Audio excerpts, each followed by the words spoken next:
Cleveland Clinic, Florida provides individualized treatment plans for excellent outcomes of health problems ranging from the most common to the most complex, even in cases considered untreatable by others. Cleveland Clinic, Florida. Every life deserves world-class care. All right, welcome to the KVJ After the Show podcast. Kevin's eyes look insane, but he's got new hair. Virginia is a witch and she farts in her chair. Jason is a spaz who's got an old man's ass. Welcome to the After the Show podcast. Oh yeah, baby. Welcome to your Friday KVJ After the Show podcast. Yeah. Bird's knocked down a couple of White Claws, so he's feeling ready for this. Just having a fun day. It's Friday. It is. Yes, please stop emailing me that I'm an alcoholic. I know. Right. Don't state the obvious. Yeah, I mean, I get it. What's get it. next? Yeah. Oh, you have a face. Exactly. No way, really? Worry about you, dude. Yeah. Got a lot of interesting emails here today. People do hear what we say, and we'll sometimes make, did you know? Uh-oh, we in trouble? No. Okay. There are some interesting things that came in, though, including this one. It just says, my, how Virginia has changed. It says, while rewatching the 5/10/18 show last night, that'd be May 10th, 2018, I found a bit where there's this topic about parents that are arguing about whether or not their 17-year-old daughter could stay at a hotel with her boyfriend after prom for a supervised party. Virginia said, absolutely not. I find it amusing that 3 years later, she's all right with letting Magnolia go all the way to Seattle with her boyfriend. Just a fun observation. Love you, Virginia. Hang in there. Well, it's not just her boyfriend. I mean, it's the mom, and she's accompanying them. It's not like she's alone. Get her. Come on, Virginia. I think With what her they're saying is boyfriend. the story in that was supposed to be a parental supervised party. It was the same exact kind of a situation. Yeah. Just say what I say. I'm a fucking hypocrite. I change my mind all the time. Let me see. Other comments about stuff that has gone on. We had so many stoners wanted to be a part of producer Denny's Knows When You're High that even though they couldn't get through to play, they wrote down their own responses to his questions. Danielle said, I'm high as shit and I'm playing along with Denny's Knows When You're High. Here are my answers.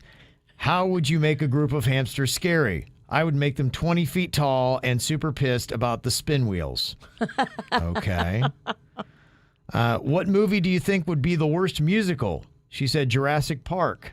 I disagree. I think that could be a fucking great. You got Jeff Goldblum playing the pianos. Oh my god. Okay, It could work. he's good. theatrical. Big time. What do you think would happen if you constantly wash yourself in soy sauce? She said I would have a shitload of hickeys and probably have to develop an Asian fetish. Okay.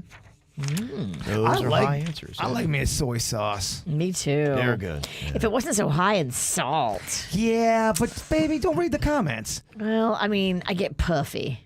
That's right. She's a puffy turd. I turn into a puffy turd. Puffy turd. Which is a pretty gross term, by the way. Puffy turd. That's funny. A bloated turd, basically, is it? Yeah. I get it, Mom. That salt gets me bloated too, girl. I got an email here from Jeff. Said, I had a question for you guys. What is the drunkest ATS you all remember doing? I was listening to one from July 14th of 2017 where Kevin and Jaybird were crushing multiple beers, which is very unlike Kev. And Kevin was even ready to go to the track after the show. Y'all got pretty lit while promoting the Due South Beer Fest. This was also the ATS where Jason didn't realize his bag could crush a styrofoam cup and beer went all over him. Yeah, we've had a few that got off the rails. I know the Halloween one when me and Kevin were. It seems like me and you, when Virginia's gone, get shit-faced. Yeah, that one, that was probably, and I don't know if that was 2016, 2017, somewhere around there. Halloween one. Yeah, we got really hammered. We had a guy in here talking about ghosts, and he had been sober for like 20 years and started drinking too. And I'm like, oh my gosh. That guy's a really nice guy. Yeah. He's been sober for 20 years. Look, me and Kevin drunkenly said, no, don't do it. We don't want you to do it. We wanted none of that. You made it look so fun. It was, though. You had we to had jump a in. fucking blast. Yeah. That was such a fun podcast. Yeah. I would hold that. That podcast right there, probably top 5 all-time favorite moments on the air of anything I've ever done. That was a lot It was of fun. that fun. That was a Kevin lot went of to go fun. piss. Yeah. He left. Kevin goes in phases. He's not drinking a lot on the air now, but you never know when Ralston's going to all of a sudden be craft beer Kevin again Right. and fucking get shit-faced. Yeah. You just never know. You never know what I'm going to do. You never know. But that was a fun one. Yeah, that was a really good time. I do remember that. Drinking can be fun. There was a few we had. We had one not too long ago where I think, were we all drinking or was this me? I don't know. It was fun, though. Okay. Just fun. Yeah, so that probably was it. I don't know if that was the one you heard. I don't remember the other one with the Due South. I think that might have been different, but. It was. Okay. Greg in the 772 said, I was seriously thinking about the concept of being cremated and buried in the roots of a tree. That's kind of a Producer Denny's knows when you're high kind of question. But my thought was, where are you planting this tree? It's illegal to do it in a park. The house you live in now could have family and everybody move away. You could do a nice vacant lot, but what about it getting mowed down to build a Dunkin' Donuts? There's places you can do it. I know, for example, there's places you can plant a tree for your loved ones. Now, obviously, you can't put a dead body there, but they have, I think, plots for those kind of special things. It'd be nice I if would they do had it a in park. yard. Yeah, it'd be a nice park, like if they had that. Instead of a cemetery, have a park full of trees. We were going to do that for my mom and her best friend. We're still going to do it eventually. Just, you know how this stuff goes. Someone passes away and things don't work out.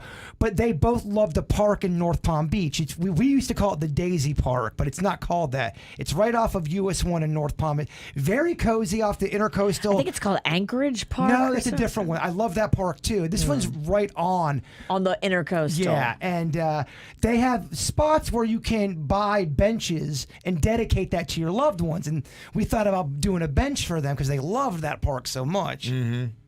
But I love the tree idea, and I would do that in a backyard. Yeah. And then Greg also commented too. He said, Virginia is scared of a big lizard in her bush. Poor panda. That was such a funny story. You sounded stoned when you said that. You never walk by a bush and a loud rustling happens in it and it scares the shit out of you and then you go, oh wait, that's right, we have giant lizards. Yeah, I think it just so much can move the bush. The fact that you went all in just on lizards and that there were giant lizards, it just sounded odd. Yeah. It was funny. I loved it. Mm-hmm. I'm not critiquing. I'm not being a dick. Maybe I'm just the only one.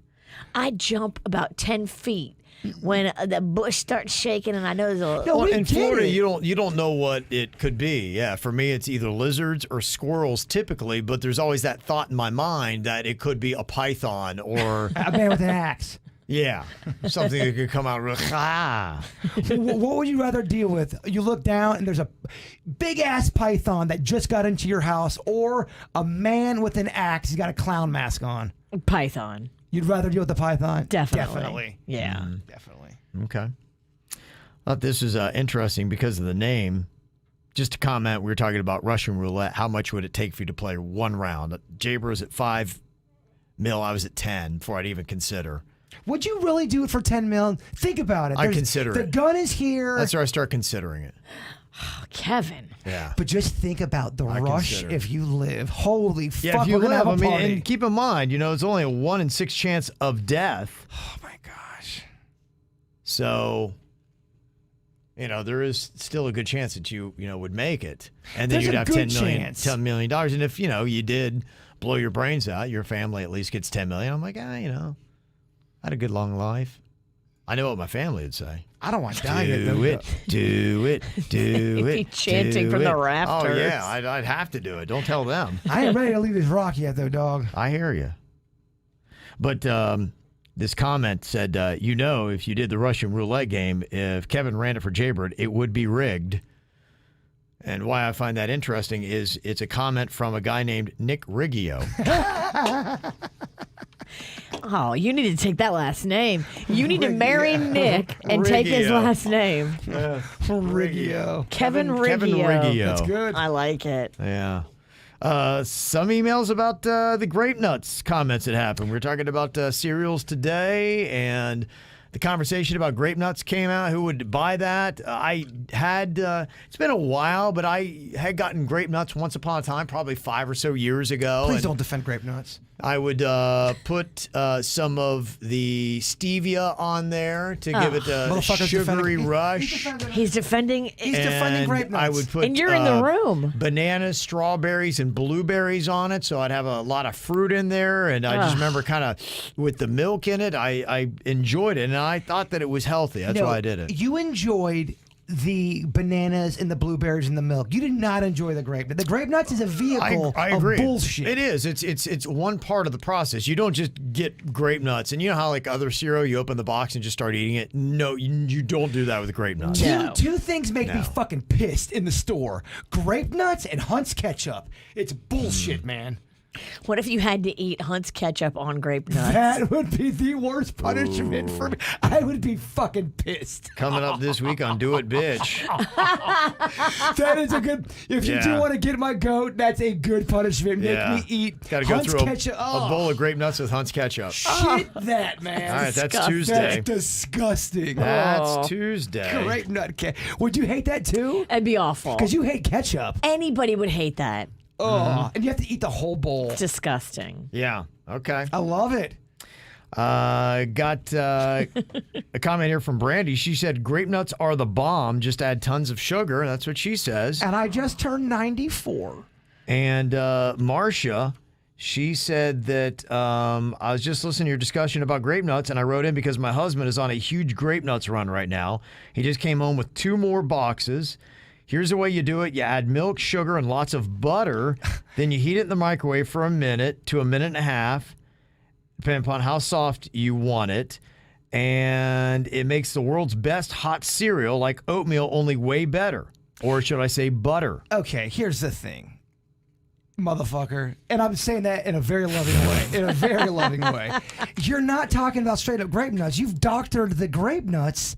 That's like saying, Bird's body is the same as when he got a tit job. No, it's not. My body's different because I added tits to my body. You're adding butter to your grape nuts. When did you get your boob job? I need to get good tits.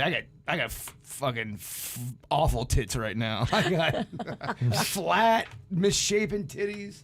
It's not good. Really, they're not looking good, huh? Guys are supposed to have flat titties. I Yeah, know. I was going to say, what do you want? What do you want? Like a rounded teardrop shape? No, I don't want any titties. I'm just saying I got a left tit and they don't look good. That's it. Quick note on the food tip. Did you see that DiGiorno's going to be introducing a macaroni and cheese pizza? You bet your ass I did. Wow. I'm torn with DiGiorno's because Yeah. sometimes I feel like they do good stuff and then sometimes it's shitty. You know, we always talk about soda. Yeah. And if you buy a Coke, it tastes amazing. Then you buy another Coke and it's like watered down. Same thing with DiGiorno's. Okay. Baby, they can sing the world. That doesn't make any sense. They can sing the world. They can. They're good, and then they can be bad. Oh, shut the fuck up, Bird. I got clawed. I need another claw. He was going for Wow. a colorful analogy and realized it wouldn't happen. That happens a lot. They can sing the world. Yeah, it wasn't right. It didn't work out. Tanya had sent in an email here. She got some questions for everybody. What has happened to Jaybirds Ghost or paranormal experiences? Any updates? Yes, there really is a lot of updates, and I've been hesitant to bring it up because it is Halloween time, and I haven't talked about Ghost in a minute, so it seems, it's Halloween. Bird's got Ghost again. But I have got something in my house right now, and it is different, and it's going on. It's active. It's very active right now, and I think it's active because it knows I haven't been sleeping very well. Oh. And it looks kind of like a see-through. The best way I could describe it, remember the movie Predator and how it would look kind of see-through-ish? That's what it looks like. A fucking thing is in the corner of my living room. Whether you believe me or not, that's up to y'all, but definitely something has been kicked up in my house to a different level, and I'm pretty excited to get the movie over with so I can deal with that. And hopefully that'll be in time for Halloween, but I think it will be. All right. I think we'll be done with the movie with a week and a half left in October. Do you think that you could get possessed by month's end? I'm going to work on it really hard. Okay. I know it's going to be topical for Halloween, but yes, right now shit is going down in my place, and people are noticing it. I told you guys about the one dude. He went in my room, or he went in my bathroom to go to the bathroom, and he felt somebody grab his shoulder. What? Yeah. If Jaybird gets possessed, Virginia, do you think he comes in with his tooth in or tooth out? Definitely in, and then I throw it at you. You just go, fuck you, Corbin. but then you realize it's not the fake. You're ripping out your real teeth. I'm like, oh my gosh, that wasn't his fake tooth. So violent. It is, but dog possession. It's not a walk in the park, Virginia. I don't know if you've ever been possessed or not. I'm looking forward to it. Kitten Beard Dan, always a fuckface in the chat room, just stirring shit up. He's like, oh, you're seeing shit. That's... brother, I'm telling you, it's not hallucination from not sleeping. It's not. These are real things that are going on. Motherfucker always stirring shit up. Then he'll be licking milk out of a saucer when I see him in person. Little kitten. He does that, huh? He's a sweetheart. He's actually a very nice guy. Wants to know if Denny Shrimp is still alive. Tanya does. How many does he have now? Is the shrimp family growing? They're growing. Okay. It's quite, what's the word I'm looking for? Abundant. That's the word. Oh, it's abundant, yes. Yeah, it's on our TikTok. Life, baby. There's so many shrimp in that thing. Okay. And then want to know how's Kevin's dog Coco doing since everyone returned to on-site work. Any transition distress? No, I mean, I pretty much work from home. I mean, the grandma is home chilling the whole time, and then I get home, and when grandma goes off to do her little work in the afternoon, then I'm there, and Coco, there's, that little couch that's in kind of where I work, Jaybird. She just lays on that all day and sleeps, and yeah, she's doing all right. Coco. I love that dog. She's a good dog. Yeah. Very sweet. Very sweet. Coco's very sweet. She's real dumb. That's what makes her sweet, though. She's just... Sometimes dumb. So dumb. She's very dumb. Melts my heart. Shut the fuck up, Virginia. Yeah. I know what you're about. Fuck you. You fuck this, man. Oh, I saw the witch's brain. Yeah, here she goes. Oh, smoke was coming out of her. Here she goes. Oh, yeah, she was ready. Jaybird loves the dumb dog. Yeah. Go figure. I love dumb things, Kevin. Oh, shit, what am I saying? Shut up, Bird. You're making it easy.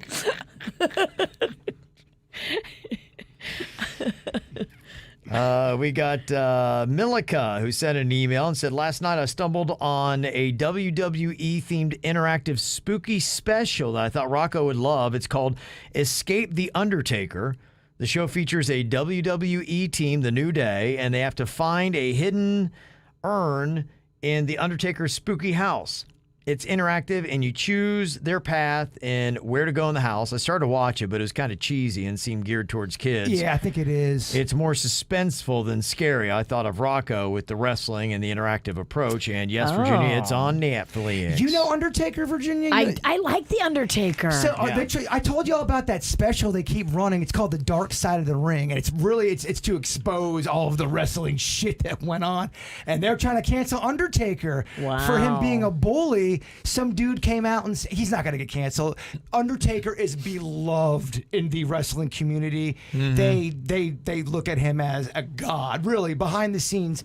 But I guess there was this, I believe he was Canadian, and he just got into the WWE, and he didn't go out for drinks with the boys. Okay. So when he got back to his hotel room, I think they shit on his bed. They they shit on the Canadian flag. My God. Oh, yeah. So he was and you don't want a big old wrestling shit on your... No, the wrestlers do not shit like a rabbit. They are quite big. Oh my gosh. And they shit on... So he was trying to claim it was a hate crime because it's, Canadians got feelings too. They shit on the flag? That's the story from the one wrestler. So there was the, cancel Undertaker. Wow. Kind of like how I told you about cancel Ric Flair for taking his dick out and doing the helicopter and then making the woman touch it on the plane. Oh, yeah. Not a good look, Rick. They canceled a bunch of his gigs after that dropped. And that story has been out forever. Yeah. And it took that documentary for him to get canceled on shit. Wow. That's really what's crazy. Some of these stories that do come up are it's been out decades old. The plane ride from hell has been a tale forever in wrestling folklore. And they always made it out to be, the guys are just crazy in wrestling. And then you find out, motherfuckers were being real bad on that plane, licking women and groping them. And of course, you know, there's people that are, it didn't happen, but they've got a wrestler on that special going, oh yeah, I saw Ric Flair do it. Yeah, I guess he's losing all kind of gigs. He is. Rob Van Dam, who's also very known, in the interview had some really ridiculous claims saying that guys would roofie fans and then have their way with them. What? After that dropped, people started investigating other wrestlers. That's a different level. There's another major wrestler they're starting to look at, Shawn Michaels, who he's the Heartbreak Kid. There's now these are all rumors and these are stories that are coming out because of that documentary. Wow. Yeah, but if you're a wrestler from the 90s, you're going, oh, fuck. Well, and good. Yeah. Well, you know, here's if you really did that shit. If you roofied somebody, that's really rape. I mean, that is rape. Yeah, that's flat out rape. There's no way around that. And no way around to me, it. there's no. Yeah, you don't. That doesn't. You know, expire. There's no statute of limitations to me on that. You can't drug people, period. No. Whether there's rape involved or not, you can't slip somebody and alter their thinking. Yeah. Now, my question is, we've had some people that have been maybe a little gropey or, you show somebody your wiener or something like that in the 90s. Now, do you think that they could fend off cancel culture if on that they said, yeah, that was terrible. I did that 20 or 30 years ago when I was a different person. It was a different time. I completely regret it. I have not done anything even remotely close to that in the last 20 years. And I'm sorry about it. And I would encourage any person who is my age to never do anything like that ever. Could you sidestep the cancel culture, or are they still going to come after you? And would they take down a lot of your sponsors and ruin whatever business you had going on at the time? So it's tough because with things, I mean, when #MeToo went off, it was just so explosive. And then it got to a point where you weren't able to have a conversation anymore because you would get shouted down for being, I mean, I remember someone wrote me a long email about me being a rape sympathizer. Now, I can tell you this right now, in my heart of hearts, I am not a rape sympathizer. I had made the comment that groping somebody, as terrible as that is, it's awful. You're not supposed to grope people. That is different than raping somebody. Yeah. They're awful things, but you have There's to be... an escalation. You have to. Well, there's even that for murder. You got to be, Yeah. and you got to be able to have a conversation about that stuff without being shouted down, because that is the law. Right. No matter how much you hate all of that and you want that person to be categorized as a rapist, it's just not. Yeah. And that's a tough conversation to have. And I had spoken out about that before, and I'll get shit for that. Look, I've had people in my family groped. It's terrible and it's awful and it's gross. Yeah, right. But I also know that's not the same. It's not exact equivalent. Same thing as rape. Because I also have somebody in my family that's been raped, and they will tell you it's different. Yeah. It is different. Right. Yeah. But it's all gross behavior. Yeah, that's just where I was wondering, you know, are we putting it all in the same basket, or do you separate and can you sidestep if it was something? And then what do we consider to be a good enough amount of time?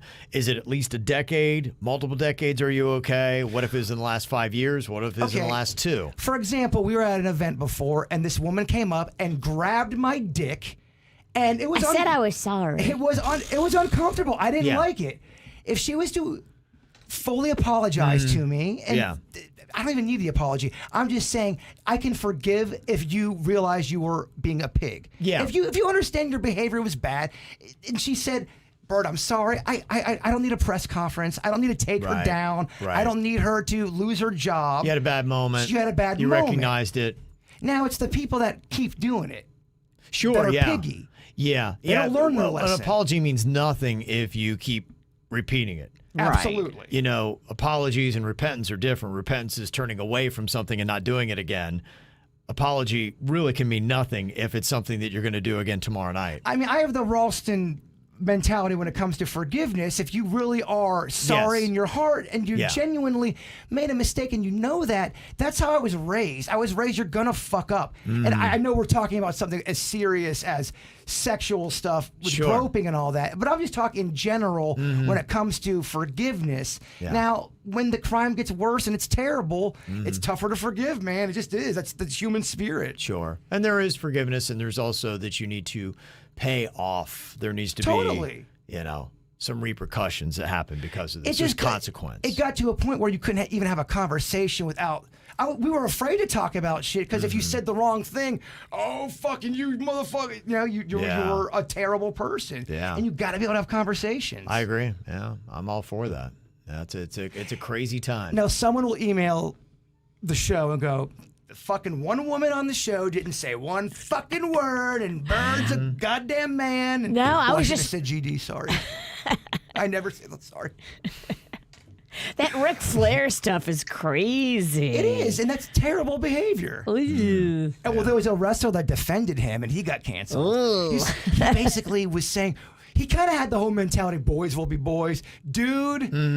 You can't do that. You can't do that. No. Even in 1984, you can't do that shit. Yeah, well, we even had the Norm Macdonald thing, and after he'd passed, they'd had that article that came out, and part of it was that he was standing up for other comedians that had gone through the #MeToo thing, and it kind of defended them. And some people said, hey, don't forget, Norm Macdonald sidestepped on a couple things. But here's the thing, though. This, again, gets tricky.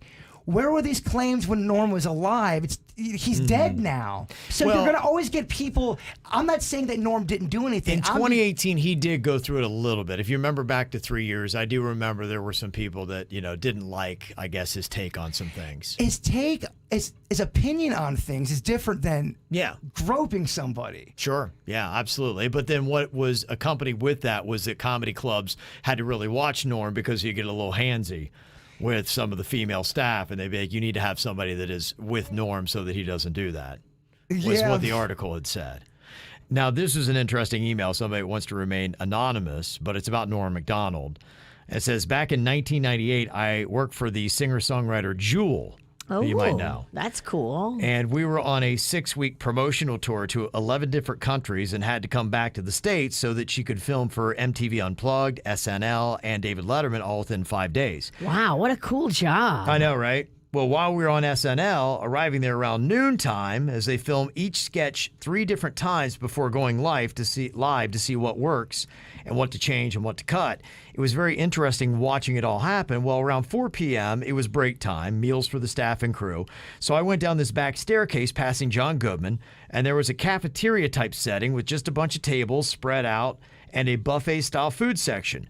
Jewel and her, quote, then boyfriend were sitting at a table with Norm Macdonald. I just thought that was cool because I always thought that he was funny and I enjoyed his sense of humor and delivery. Anyway, the next day we were off to the next event and I had to ask her how it went eating with Norm Macdonald. Her and her boyfriend look at each other and then look at me and just say, yeah, he talked about his dick for 30 minutes. We all just laughed, and that was Norm Macdonald meeting Jewel for the first time at SNL back in the day. True story. The other thing, too, is comedians defend comedians to the death, even if they're wrong. They just do. A lot of times they will. Yeah, they'll say, oh, well, Norm was doing his act when he was talking about his dick. Yeah, and in 1998, you could probably sit there and talk to somebody you don't know for 30 minutes about your dick. I don't know. Maybe you can today. I don't sit and talk about my dick because there's really nothing to talk about. We've talked to a lot of comedians in our just being on the show, and they're weird people. They are bizarre. Not all of them are as dark as a Norm, because Norm had a dark side for sure. And he was quirky, and he treated people differently. Like, there are people that love him because he loved them. Exactly. But Norm doesn't love everybody. And Norm could be, like, face-to-face with you and making fun of you to your face, i.e. sitting with you at a table talking about his dick for 30 minutes. He's making fun of you. He's mocking you. Well, it'd also be if somebody didn't like you, and they're trying to give me, let's say you had a bad experience with somebody, and they're, I'm like, well, that's not how I look at Virginia. I like Virginia because I know we have history together, but somebody you don't know could look at you completely different. And you're right. I think he did treat people different. Oh, imagine that, a celebrity treating people differently. Yeah, I think there's a wide range of his way that he treated people from what I've heard and saw. Yeah. We saw it. Norm wasn't that great to us. I get that we got made fun of by a lot of radio stations, but Norm was kind of a cock when we interviewed him. And he was. He didn't give us much. Well, I just think, what had happened, one of the reasons why we stopped doing a lot of those interviews was the level of engagement that we were given. And it was a respect thing. And that's why I really started to sour and say, nah, we don't need celebrity interviews. There were a couple things that had happened. You know, one was Adam Levine from Maroon 5. And I wanted to talk about something that he talked about with Howard Stern and just kind of brought off a little side thing. He's like, I'm not going to talk about that stuff. Oh, it was something I wanted to talk about right before, and he wouldn't talk to me about it. And then a week later, he was on Howard Stern talking about exactly that. Right. And I'm like, screw that. Well, he wants to talk to West Palm about his fucking song. Right. They wanted just to promote all their stuff. And really, these interviews are supposed to be two-way streets where you give me something entertaining and something insightful about you, and then I'll let you promote your stuff. And it was just, no, I'm going to come on there and just promote my shit. You're going to like it and take it, and then I'm going to get off your airways and go on to the next station and promote there. And so that's why I'm like, if they're not going to give us anything, there's no point in this. And so I think even with some of the comedians, if they're going on a Howard Stern, they got a national audience, they're going to try to entertain, they're going to be respectful to the host, and they're going to give their best effort. They go on the KVJ show, they're like, I'm going to roll out of bed, I'm not going to give a shit, I'm going to get high before I go in there and mumble out answers that don't make any sense, and I'm not going to care about the repercussions. And so that's really what it was. I don't know if there was any dislike. It was No, there wasn't. We were kind of over comedians at that. I remember we were frustrated with comedians at that point. It was just a lack of respect to the audience. Well, Rob Schneider came in 2 weeks later. Mm-hmm. Yeah. So that was it. Yeah. And it was like, it needs to end. And that's why we don't really do them anymore. So there you go. Because that's just what you get. And then we had Monique that one time. Oh, my. She hijacked our microphone and went on a political rant. Yeah. And we were all kind of going, what the fuck? Yeah. Yeah, it was odd. It was odd. She's been struggling with those opinions. It's hard for her to get work because she just badmouths everybody. It seems that way. Yeah. That's what they say. And you don't want to make it contentious. And that was one that could have gotten contentious. Yeah. Oh, big time. Yeah. We're not and- trying to have political fights and drama. Well, she was just, she's like, let your white privilege shine and all that kind of stuff. And it was, kind of a little bit of an attack and this and that. I'm like, all right. It was weird. Yeah, I'm going to let it go. And forget about it. I mean, Monique, she rolled in here with the entourage looking way better than I ever look on my best day. I'm definitely not doing better than Monique. Well, it's got nothing to do with that. She always has her shit together when it comes on that. And it's just a matter of rubbing people the wrong way. And it seems like she rubs a lot of people the wrong way. And I didn't even mind the subject. it felt a little attacky. Right. And I was like, okay. That I'm not. I'll be like, it's like inviting somebody over to your house for dinner, and then so you can yell at them. and then they go do you mind if I on take you. this turd and throw it off your casserole? And then they go in on you. Yeah. So there you go. So, but we did have many. Like Victor said, Jay Moore was awesome. Jay Moore was awesome. He was. And if they come in with the right attitude and say, hey, we're there, and they respect the audience and say, let's entertain people, then it's going to go great. Bob Saget, Steve-O. Yeah, Steve-O's fantastic, and that's why they still have the welcome mat. Because they're nice, and they at least act like they want to be here. Yeah. That's half the battle. It's not about you. It's not about us. It's about the audience. And if you care to take the time to entertain them, you're welcome. If you don't, then let's not do it. Make it good for them. Make them laugh. Give them fun. We interviewed Pauly Shore and John Lovitz twice, and they both gave us the same exact interview. Nothing. Yeah. Nothing. All right. Well, thank y'all for the emails and those stories like that. Appreciate it. You guys have a great weekend. If you're going to be out again at the Taste of Oktoberfest at the American German Club at the Palm Beaches in Lake Worth, look for me tomorrow between 6 and 8, Virginia, there next Saturday. Get your tickets, oktoberfestflorida.com, OKTOBER festflorida.com. Saturdays are sold out, but you can get your admission in advance, and it's by reservation only. No tickets available at the door. Take an Uber if you can, because there is limited parking. So Yes, go that's and true. Drink your beer, enjoy your German food, and have a great time, and we'll see you back here on Monday. Cleveland Clinic, Florida provides individualized treatment plans for excellent outcomes of health problems, ranging from the most common to the most complex, even in cases considered untreatable by others. Cleveland Clinic, Florida. Every life deserves world-class care.